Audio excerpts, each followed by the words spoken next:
Tak ada yang lebih sial dari seorang yang ingin melucu, tapi sama sekali tak lucu. Jangankan orang lain tertawa, saya sendiri tak tertawa oleh lelucon saya.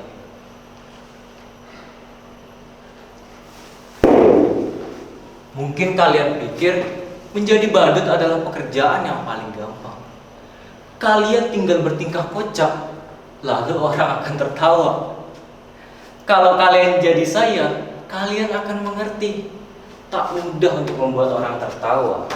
Apalagi ketika kamu sedang tidak ingin ketawa. Di zaman ketika orang mudah tersinggung dan marah, membuat lelucon taklah semudah yang kalian bayangkan. Bisa-bisa karena lelucon, kalian dipidanakan karena dianggap menghina dan mencemarkan nama baik. Kawan baik saya, seorang pelawak, dipenjara hanya karena membawakan lelucon yang kemudian dianggap menghina. Dia bercerita tentang seseorang yang memanjat pohon kelapa di jam 10 pagi. Dari atas sana, orang tersebut mengumandangkan azan subuh. Tentu saja, hal tersebut membuat gempar seluruh kampung. Orang berbondong-bondong mendatanginya, berteriak menghujatnya. Bahkan ada yang ingin membunuhnya. Dasar kafir, turun kamu! Berani-beraninya kau melakukan penghinaan. Azan subuh di jam 10 pagi. Dasar aneh, kafir! Loh, siapa yang aneh? Siapa yang kafir? Coba kalian pikir. Saya azan subuh jam 4 pagi tadi di masjid. Tapi tak ada satu orang pun dari kalian yang datang ke masjid. Siapa yang gak taat? Siapa yang aneh? Siapa yang kafir? Orang kok gampang mengcover kafirkan orang hanya karena berbeda menjadi bermusuhan. Sekarang sepertinya orang senang bertengkar. Kalau Descartes bilang, aku berpikir maka aku ada. Kalau orang sekarang bilang, aku bertengkar maka aku ada. Pertengkaran menjadi komoditi, diperjualbelikan, bahkan seringkali diberi pembenaran atas nama keyakinan. Ayat-ayat digunakan untuk kepentingan kekuasaan. Makanya sekarang ini tak mudah untuk membuat orang tertawa. Saya menjadi badut meneruskan bapak saya yang seorang badut. Bapak saya badut, saya pun jadi badut. Kan sekarang sedang ngetren tuh, anak meneruskan bapaknya. Kalau bapaknya presiden, anaknya pengen jadi presiden. Enggak deh, anaknya jadi gubernur. Bahkan ada yang nyalon jadi wali kota. Sudah, jangan ngelantur dulu, ntar saya ditangkap lagi. Dulu kata bapak saya, menjadi badut itu lumayan enak, penghasilannya lumayan. Bapak saya sering diundang ke sana kemari karena orang butuh hiburan. Badut dan pelawak masih dianggap lucu. Lah tapi kalau sekarang, pelawak aja kalah lucu kok sama politikus.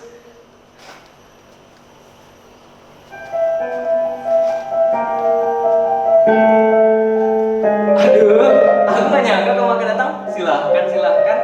Maaf ya berantakan.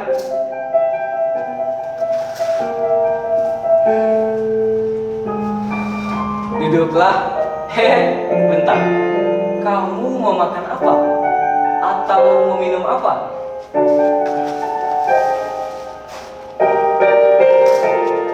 Kamu nggak haus? Nggak lapar? Syukurlah. Kebetulan saya juga nggak punya apa-apa. Tapi bisa pesen GoFood kok. Tapi kamu yang bayar ya. Yang datang pacar saya. Loh, jangan tersenyum mengejek begitu dong. Badut seperti saya juga manusia. Bisa falling in love dan punya pacar. Lihat itu, cantik nggak pacar saya? Namanya Raisa. lengkapnya Raisa bayar.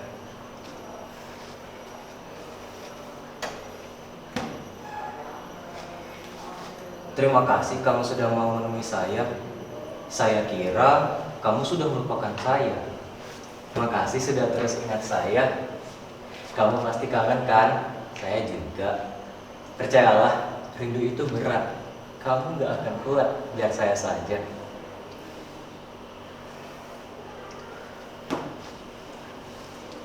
Saya kira kamu sudah gak mau sama saya. Katanya kamu sudah punya pacar baru ya? Lebih tampan, lebih kaya. Tapi percayalah, apapun itu, aku tetap cinta kamu kok. Sumpah I love you, I miss you. Boleh aku peluk kamu? Boleh aku cium kamu?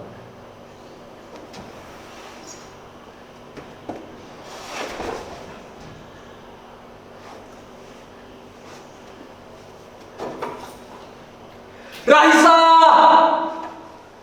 Raisa! Raisa! Cih, hanya hewan saja. Gak punya pacar, saya badut jomblo. Coba kalian bayangkan, sudah jadi badut, jomblo pula. Nasib saya benar-benar ambiar. Percayalah, jadi badut itu berat. Kamu gak akan kuat, biar saya saja.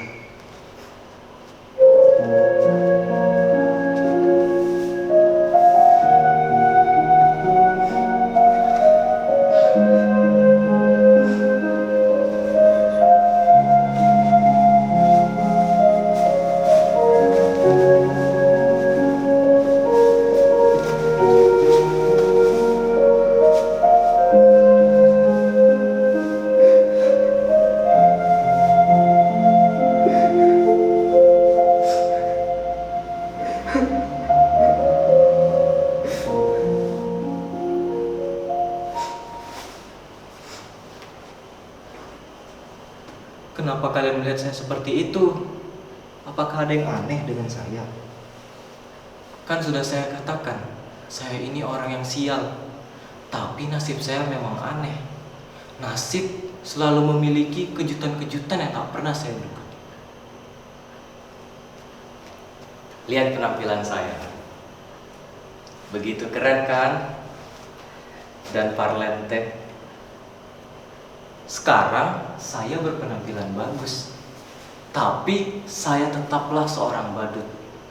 Saya sungguh tak pernah memimpikan ini, tapi barangkali inilah takdir saya. Suatu hari, saya diundang untuk mengisi hiburan pada kampanye partai. Menurut saya, penampilan saya biasa-biasa saja. Tidak terlihat aneh, tidak terlihat lucu. Tapi entah kenapa orang-orang tertawa terpingkal-pingkal melihat saya. Ketika saya menjentik-jentikkan jari seperti ini, semua orang tertawa. Ketika saya menggoyang-goyangkan bokong saya, semua ketawa. Bahkan ketika saya hanya berdiri diam saja, semua semakin tertawa terbahak-bahak. Mereka terhibur dengan penampilan saya yang begitu bodoh dan tolol ini.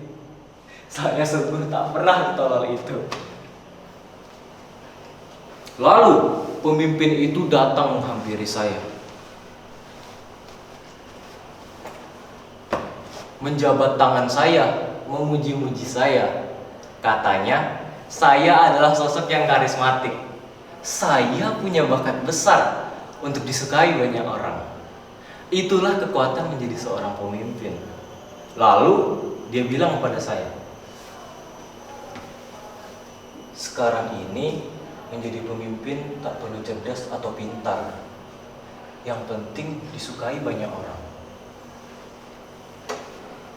Demokrasi membuat orang menjadi pemimpin bukan lantaran kecerdasannya, tapi kemampuannya untuk disukai banyak orang.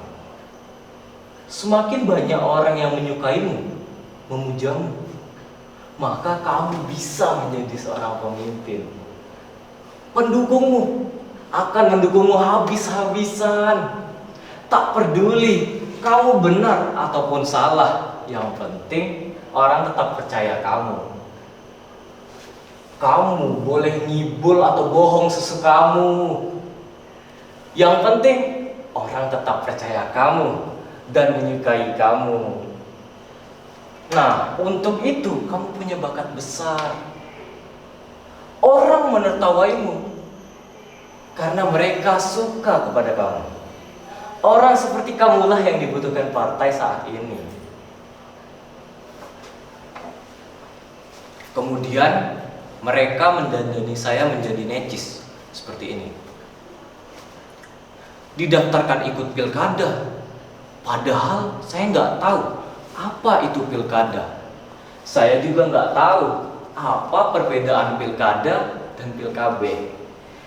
Tapi kata orang, kalau pilkabe tak boleh coba-coba buat anak.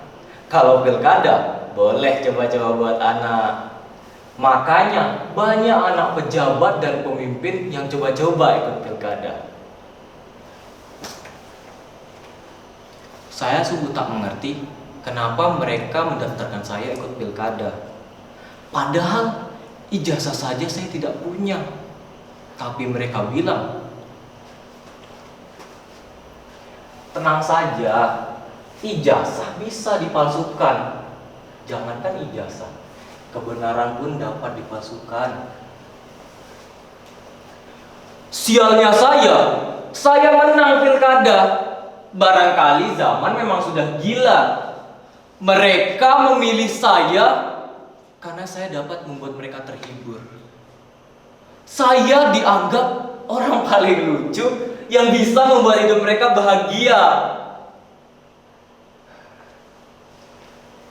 Ketika saya menjadi badut, tak pernah satu kali pun saya membuat orang tertawa. Tapi ketika saya menjadi pemimpin, berkali-kali orang tertawa karena saya. Itulah kenapa saya bilang, betapa sialnya hidup saya. Hidup pemimpin kita, hidup pemimpin kita, panjang umur pemimpin kita, hidup pemimpin kita, hidup pemimpin kita, hidup pemimpin kita, hidup. Betapa sialnya hidup saya. Dulu menjadi badut, menjadi pemimpin pun menjadi badut juga. Badut yang bisa membuat mereka terhibur, badut yang bisa mereka atur. Sungguh, saya memang badut yang sial. Percayalah, jadi badut itu berat. Kamu gak akan kuat, biar pemimpin saja. Hidup pemimpin kita, hidup pemimpin kita, hidup pemimpin kita.